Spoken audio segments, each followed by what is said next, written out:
अगर आपने कभी किसी भी इवेंट में यस और नो दोनों परचेज किए हैं तो आपको कुछ ऐसा दिखा होगा, है ना। ये होता है ऑर्डर मर्जिंग की वजह से।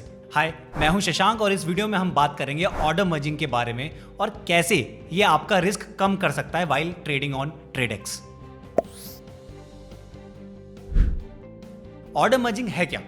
जब भी आप ट्रेडेक्स पर ट्रेड कर रहे हो तो आपको यह समझना जरूरी है कि यस और नो का पेयर हमेशा 100 रुपए होता है। तो जब भी आप यस और नो का पेयर सेल करोगे तो आपको हमेशा 100 रुपए मिलेंगे। वैसे अगर आप लकी हो या फिर स्मार्ट हो तो एक तरीका है जिससे आप हमेशा प्रॉफिट में रह सकते हो। अगर आप यस और नो के कॉन्ट्रैक्ट्स बाय करते हो लेकिन 100 से नीचे सम प्राइस में, तो आपका प्रॉफिट होगा 100 माइनस यस और नो के शेयर की टोटल कॉस्ट। इसको एक एग्जांपल से समझते हैं। मान लो आपने यस का शेयर 30 रुपए में खरीदा और सेम नो का भी 30 में खरीदा। जब आप मर्ज कर लोगे तो आपका 40 रुपए का प्रॉफिट होगा एंड वाइस वर्सा। लेकिन अगर उनका सम 100 रुपए से ज्यादा है तो आप लॉस में हो। यहाँ कैच है same number of shares buy करने का।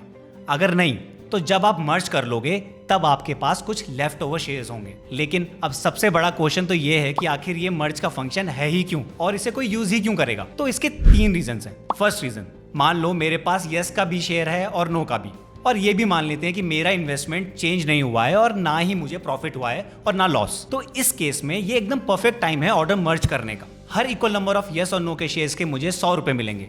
इसका मतलब ये भी है कि मुझे उन शेयर्स को इंडिविजुअली सेल करने का वेट नहीं करना होगा। सेकंड रीजन, कभी कभार हम किसी इवेंट में इन्वेस्ट तो कर देते हैं लेकिन कुछ टाइम बाद हम श्योर नहीं होते उसके आउटकम के बारे में। तो इस केस में अगर आपको कोई दूसरा इवेंट मिल गया है जिसमें आपको लगता है पोटेंशियल है और आपको अवेलेबल कैश ज्यादा चाहिए, तो मर्ज का ऑप्शन आपके लिए है। अपोजिट शेयर्स खरीदो, मर्ज करो, सेल करो और अपनी अपॉर्चुनिटी कॉस्ट को बैलेंस आउट कर लो किसी दूसरे इवेंट के साथ। थर्ड और फाइनल रीजन, मान लो आपके पास यस और नो का टोटल इन्वेस्टमेंट 90 है, तो यहाँ आपका श्योर शॉट 10 रुपए का प्रॉफिट होगा। इस इवेंट पे अगर आप प्राइस में हाई फ्लक्चुएशन नोटिस कर रहे हो तो आप इमीडिएटली मर्ज करके सेल कर सकते हो और जो भी प्रॉफिट आपको तब मिल रहा है उसे लेके आप नेक्स्ट इवेंट में मूव कर सकते हो। रिस्क को मिनिमाइज करने के लिए और प्रॉफिट बनाने के लिए मर्ज बेस्ट टूल है। स्टॉक मार्केट में जब आपको लगता है कि प्राइस बढ़ेगा तो आप लॉन्ग ट्रेड इनिशिएट करते हो और जब आपको लगता है प्राइस गिरेगा तब आप शॉर्ट पोजीशन के लिए जाते हो। वैसे ही ट्रेडेक्स में it is about yes and no.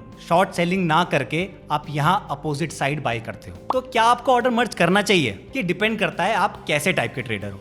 क्या आप हाई रिस्क और हाई रिटर्न टाइप वाले ट्रेडर हो तो फिर मर्ज आपके लिए नहीं है। मार्केट में वोलेटिलिटी होने की वजह से हाई रिटर्न्स की प्रोबेबिलिटी कम होती है मर्ज फंक्शन में। हालांकि अगर आप दोनों साइड्स में पोजीशन लेना चाहते हो या फिर आप अपने रिस्क को कम करना चाहते हो तो आपको मर्ज फंक्शन के साथ जाना चाहिए। ये ज्यादा पैसा बनाने के बजाय आपका रिस्क कम करने के बारे में है। ये टिप्स फॉलो करते रहो और अपना ओपिनियन शेयर करते रहो। Till we meet in the next video with more information.